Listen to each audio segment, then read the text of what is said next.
Halo, selamat berjumpa lagi dengan PT Pandu Wijaya Negara. Ini saya akan menerangkan tentang Indonesia Green Gold Project Agroforestry Nyamplung Bioenergi dan Dekarbonisasi. Ini dilatar belakangi dengan perubahan iklim atau climate change, maka inilah solusinya climate change dengan natural base secara alami. Backgroundnya itu dari climate change, lalu ada volunteering, lalu ada target untuk 33 gigaton emisi karbon harus turun secara global. Indonesia punya 31% untuk national determinant contribution-nya, 31,8% itu sekitar 10 daripada tahun 2030, 10,5 gigaton. Caranya bagaimana? Menurut kami dengan tanam pohon nyamplung tapi dengan sistem agroforestry ya. Jadi agroforestry nyamplung.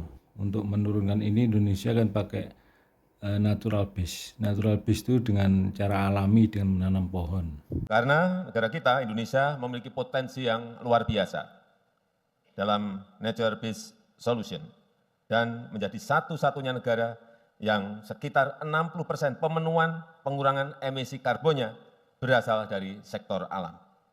Nanti ada bioenergi dan dekarbonisasi. Ini pohon nyamplungnya. Ini momentum Indonesia harus nanam ini seluas-luasnya di lahan kritis. Nanti kita bicarakan. Ada dua pertanyaan ya, mengapa nyamplung, mengapa agroforestry. Sekarang kita bahas mengapa agroforestry dulu.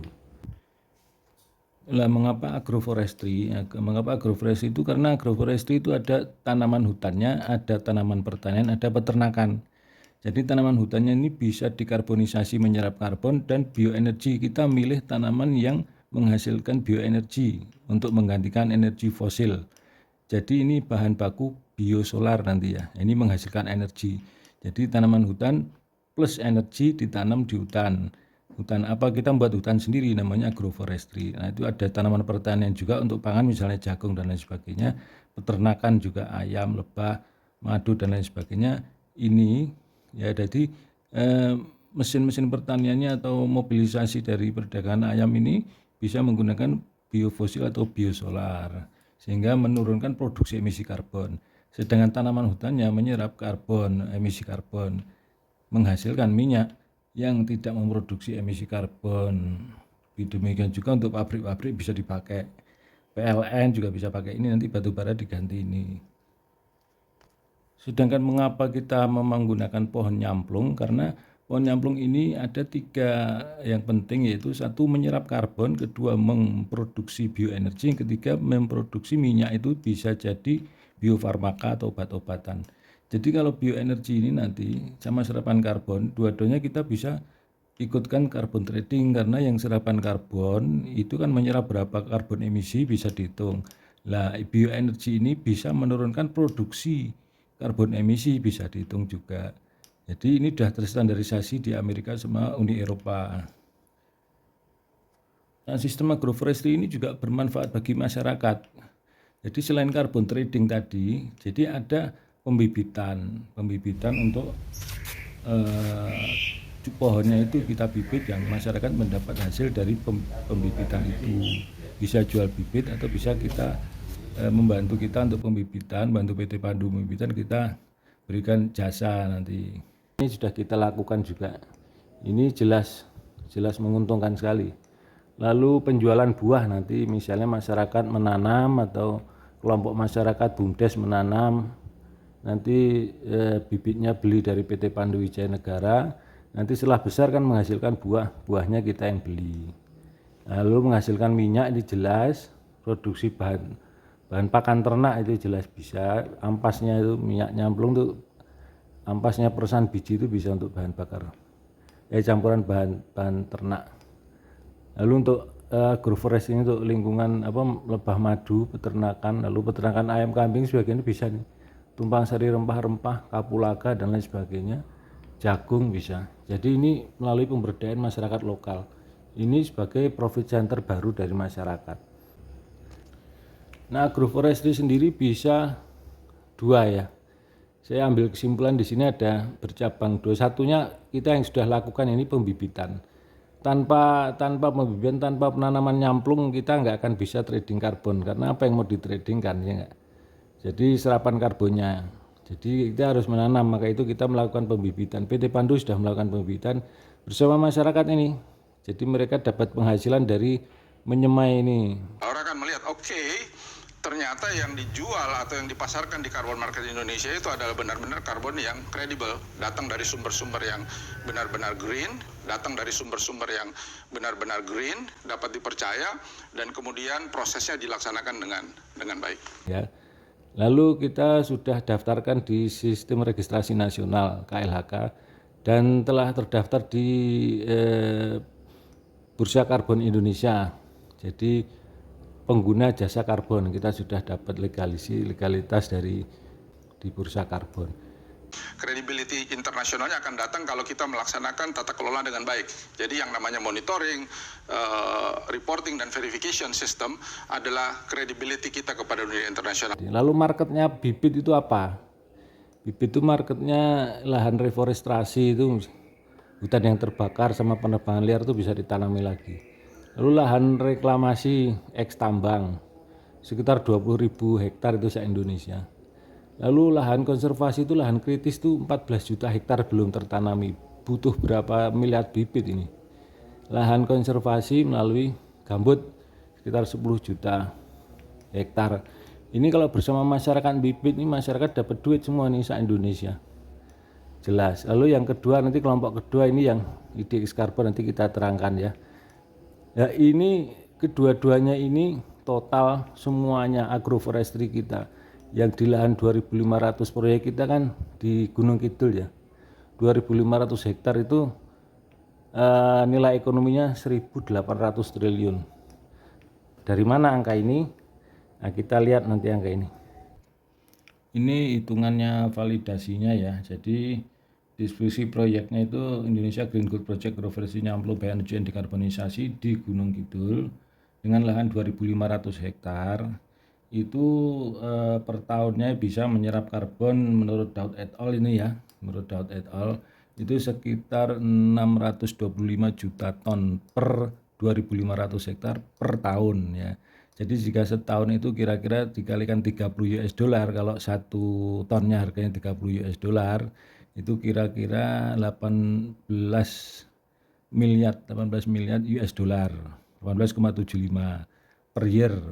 Tapi kalau ini tidak ditebang selama 100 tahun, jadi bisa dihitung aja langsung dikalikan 100, jadi 18,750.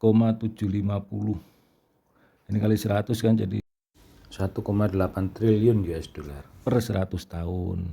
Tapi kalau kira-kira per tahun ya tinggal dibagi 100 saja. Sekitar ini hasilnya tadi 18-an ya, 18 miliar US dollar.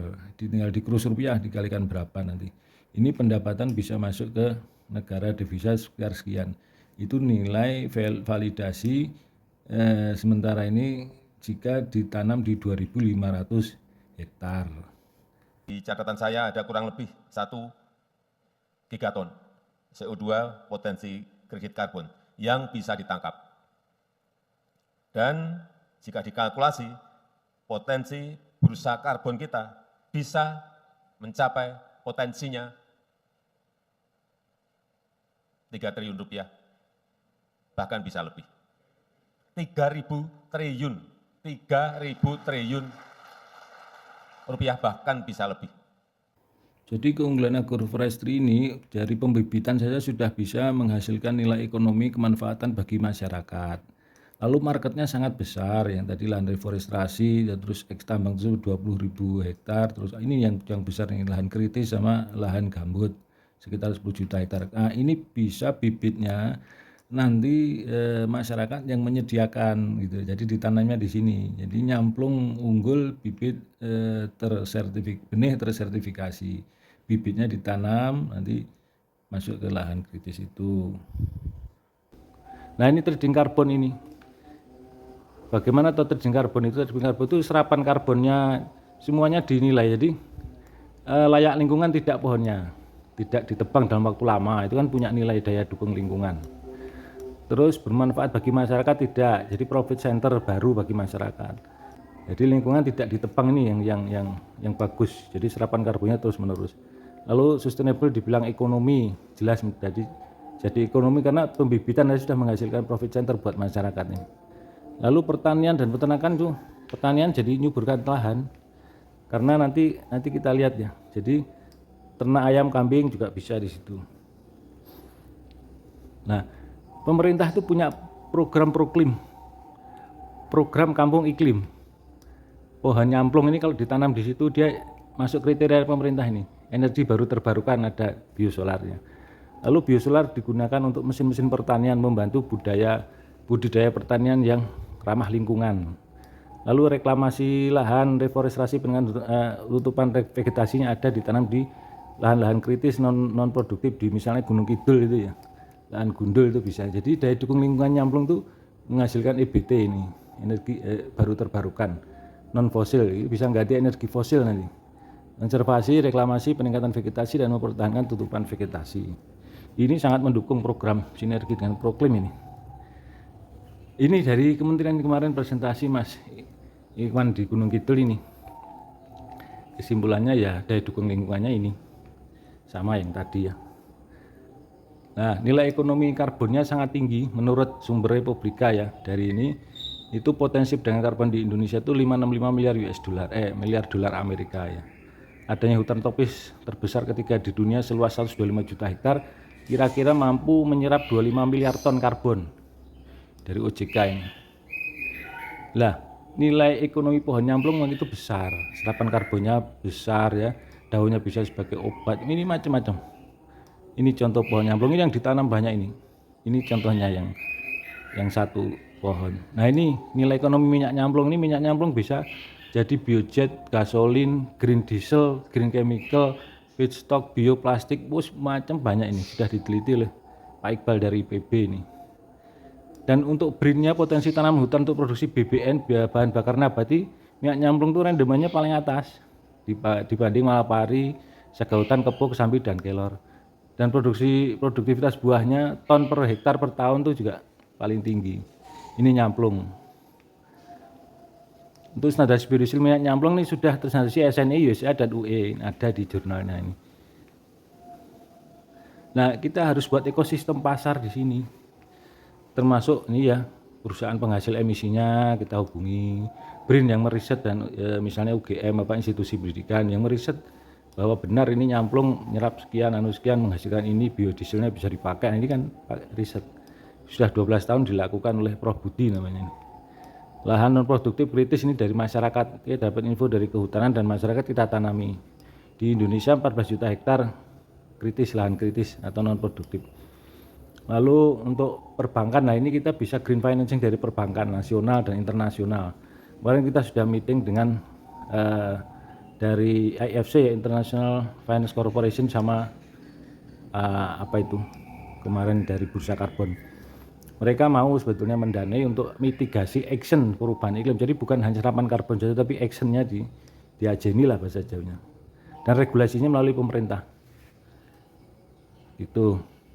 Nah ini skemanya, kalau sudah climate change itu momentum, dana climate change internasional itu kan mau masuk Indonesia. Dan saya tadi sampaikan, negara-negara maju yang sudah memberikan kontribusi polusi CO2 yang sangat banyak, dan mereka sudah berjanji akan memberikan 100 billion per tahun, sampai hari ini belum terrealisir.